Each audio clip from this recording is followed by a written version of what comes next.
What does Ryan Adams, the record, mean to Ryan Adams, the artist? I like it a lot. I like the record a lot.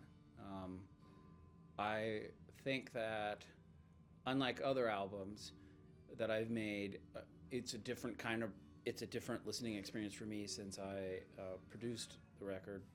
Uh, Mike Viola, the guitar player in the current band that I am now participating in and traveling with, co-produced some of the tracks, and it was all engineered by the bass player Charlie. So, and I've worked with Charlie previously. So the interesting thing is it was also made in my own studio, and it's on the second album on my own label. Um, and so there's a there's a very different feeling to listening to a record that you got where it needed to go as a producer. It's like it's kind of like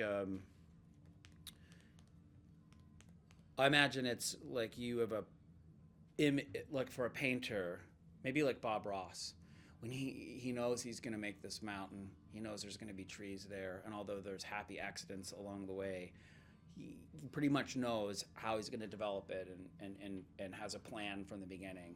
Whereas I think a lot of times the job of a producer typically would be to sort of assist a lost artist or an artist on their journey. They don't quite know where, Mordor is, but they're carrying the food with them, and it's basically the job of a producer is you're the kid from Goonies. You get fat, and then you go to Lord of the Rings, and you help the guy, and then you're almost all the way there, and then as soon as you're almost at the place where you have to throw the ring in the thing, you're like, oh, let me just get out of the way. You got to let him go have the glory. It's kind of true. Uh, but what's interesting when you do that for yourself, I think, is I don't have any conflict resolution when I listen to a record. I don't go, oh God, like listening to this now, I would have done this or I would have done that, or I wish I had done that performance. Well, when I still took drugs and stuff, when I was in the studio, I always either chose a producer that could direct so I could be completely lost, or I would at least pick somebody that sort of held it together just enough in the margin that the chaos control would make it turn into something. Sometimes I wanted it to be alien, and other times I really wanted it to be more formatted. But figuring out what and how that works, um, sort of after I was like not in that phase, was a stepping. I think I was stepping up to this level of going, oh right, like I'm not enjoying these older performances on record. Why? And then figuring out the kinds of records that I liked. One of the main things I discovered is that I do not like the way that singer songwriters are produced. There's like a format. There's a kind of a format where either it's meant to sound like Dylan and retro, or it's vocal heavy. And so my thing was that's all wrong. Everything should sound like Boys of Summer or Henley, or should sound like Into the Innocents, or even like like or like maybe even like Money Changes Everything, Cyndi Lauper, like that kind of dynamic where really the vocal and the drums and the guitar are sort of pushing at the same time, and then there's that compression on the drums with echo, not reverb. I really like it. I think it sounds right. Those songs developed in my studio, so there's only one previous version, sometimes none. They kind of that's exactly how they had to be. Like Trouble just felt right that way. I could play it on acoustic guitar, but it needed to crescendo at the chorus. I kind of chose the natural destination for all of them, like the way that they were sort of reared. If I was jamming and I found them, that's the way I let them be later. In the last like 5 years of my life, really learned a lot about attitude, about things. A good friend of mine, Kat Von D, said this to me once. I was really tired, and this was in the last record cycle. And I was like, man, I got to get up and do 3 interviews today. I have to go do this performance on the BBC, and then I have to go do a show. I was really tired. And she goes, yeah, actually, the way that you start that sentence is, I get to. I never forgot that. I thought that was unbelievable advice. I get to get up and do this today. So I don't know how it's going to be, but I'm going to have an amazing time doing it. Even if I cannot seem to produce any alchemy, man, I'm going to be in the lab, and I'm going to be mixing all the ingredients, and I get to do it. It's so great. I get to do this, and it's it's a unique time in rock and roll for records and for bands and musicians. It's a time where it's become something for the people who truly love it and the people who are really invested. It's not a spectator sport anymore.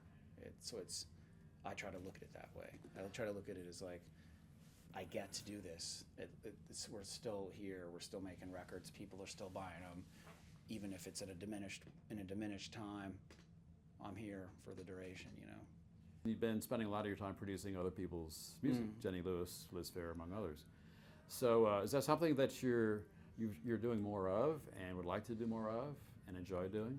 No, I absolutely hate it, and I'll do it if somebody pays me a lot of money, because it's really hard.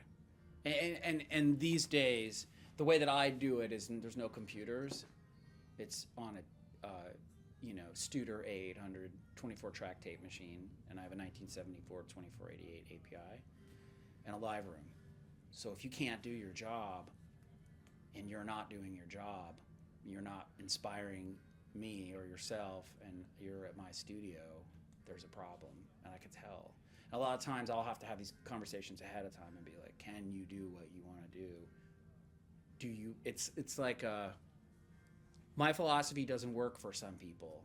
It's based on this thing that I heard a long time ago from somebody who is this very wise, beautiful woman who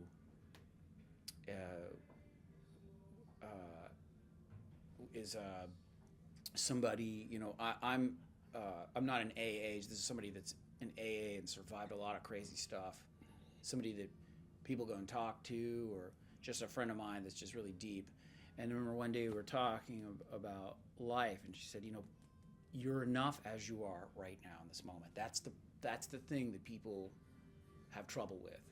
And when you throw an artist into that place where they're trying to figure out who they are, they're seemingly these spirit guides. They're these, they're kind of, a musician. When you listen to Morrissey, or when I listened to Morrissey when I was a kid or something, listen to like Hat Full of Hollow, I wanted to be on the bicycle, with the punctured tire on the hillside. You want to understand their pain, because it's giving you a transcendental moment. But the difficult and interesting thing is that I found is on the other side of the glass is that nobody seems to be happy with their real performance. Nobody can, and what's even more disturbing is that it will be so good in all its flaws, and all their favorite records are so flawed, but they won't let themselves be what they want. So that battle is really difficult for me. And, I just made Butch's record, Butch Walker's new record. And what was really cool about that is Butch came in as a producer, and he just hands off. Brought my band in. We did the record in 5 days, and it's beautiful. And he trusted, and it's really damaged and really real. The mixes are super vibey. They were our rough first mixes, and we just went back and listened and went, man, it's all there. We were just there. That's just what it should be. And it felt so good and so appropriate for this day and age to be that way, to sort of say, these mics were great. The board had it together.